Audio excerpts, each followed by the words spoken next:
Hi there, Sandy here. Welcome to another Friday Findings video at keepsakecrafts.net. Today, by popular request, I have yet another polymer clay finding that you can make yourself. And this time we're making toggle clasps. So here are a couple examples of some toggle clasps I have made, and these were just from sheets of clay that I had put together and had stored from other projects. What's fantastic about these is that you can very quickly put together a toggle clasp that matches your project with just some bits and pieces that are left over from your project. So this one was made with this, which is just a sheet of clay that I made for a recent project, and I cut out pieces from it to make the toggle. And this one, this kind of peacock one, was actually made from the clay ends from a peacock cane that I made.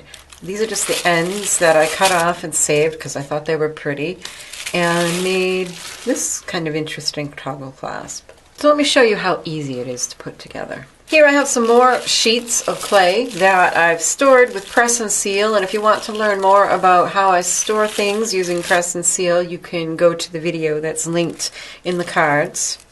And it's just really a great way of storing polymer clay leftovers to keep them usable. And these ones already have a design silk screened onto them, so I thought they would be a lot of fun to use to make a toggle clasp. And although these are kind of thin, I think the two together will be a thick enough clasp. So what I have here is a round cutter from this set, which is actually one that I got in the cake decorating aisle. And I'm just going to cut out 2 circles, and since this end is also sharp, I like to use my acrylic block to save my little fingers. So this is a 1 1/4 inch circle, and then here I have a 3/4 inch circle from a Kemper cutter set, this, which has 5 different sizes of small circles. I'll have links to all of these at my blog post. And I want to cut a circle out of the middle.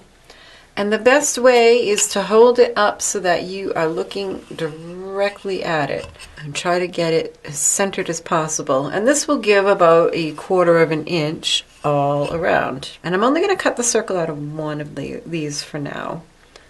I find it makes it easier to handle it. And then I've got a split ring. You could use a jump ring as well, and I'll just put the split on the inside about halfway over. Half on the clay and half off. And the reason I like to leave this one whole is it helps keep it all circular, because this one, even with a 1/4 inch of clay, kind of wants to flop all over the place. So just take your time, line it up first at your finding. Now you don't have to put in a metal finding. You could just make a hole in it before or after baking for your jump rings and chain, but I just think it gives it a bit nicer of a finish. I'm just going around carefully matching the edges as best I can, and this is why I left that hole filled in on the other one, because it just is a bit firmer and easier to manage. Now, one thing I found about using these sheets that have been sitting around for a while is sometimes they do tend to want to crack because they've been sitting and stored for a while. So handle them gently. Take your fingers and smooth that outside edge. And this one actually came together pretty nicely. I'm just going to try to blend that seam as much as I can. And I'll use a little tool. You can use a ball tool to kind of blend it in there where your fingers can't reach. Now you can take your smaller cutter, in this case a 3/4 inch cutter, of course you can make yours any size you want, and cut out that other circle. So there's our loop of our toggle. And I've found these 2 pieces that you cut out just about the perfect amount to make the bar. So I put them together with the nice sides out and then just kind of rolled and squished, and I didn't worry about preserving anything. In my mind, it leaves enough of the matching finish, in this case the paint that was silk screened on there, that I think it matches and looks good. Now you can do anything you want with this. You can leave it round, kind of taper the points, make it squiggly like this one. This one I squared off a bit. It does look nicer and a little bit more graceful with the points tapered. You could flatten it out a bit more. This one I think I will. And you want your bar to be a little bit longer than your toggle. The way it works is you've got a finding in here, and you don't, just to show you on one that's already baked, when this slips over, you don't want that end to be able to slip into the hole. So if it's being held with tension here, you don't want at any point that tip to be shorter than the width from the center to the edge of the hole, the inner edge. So if I wasn't doing this on camera, I'd take a little bit more time and make that just much nicer. And again, you could just put a hole in it. In fact, this one's a little thin, so we'll see how this works. But for the other ones, you can see I just stuffed the split ring down in there with the split down, and then took a little time with my ball tool.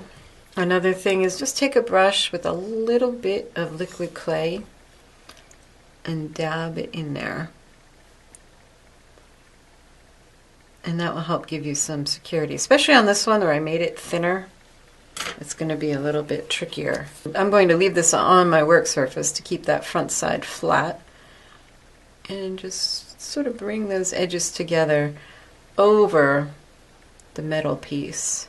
And then check it. Now that's looking a little short, so that needs to be smoothed out anyways. And you can do all kinds of things with these. You can add textures, you could add layers like bits of caned leaves and flowers on the toggle bar.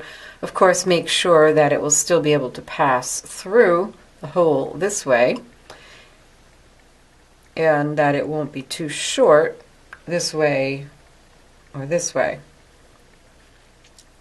And that's all there is to it. I've been recording for 11 minutes. I'll cut this video down to a bit less than that. So yeah, in under 10 minutes you can have yourself a matching toggle for any polymer clay jewelry piece that you make. So I hope that you've been inspired and found this video helpful. If you have, you might consider becoming a patron and help support these tutorials so that I can keep them coming for free for everybody. If you're interested in the supplies I use, be sure to click on the link in the upper right of the video. That will bring you to my blog post where I will have a complete supply list and links to products. Be sure to subscribe if you haven't already, and take a peek at my Patreon page. Happy creating. Bye-bye.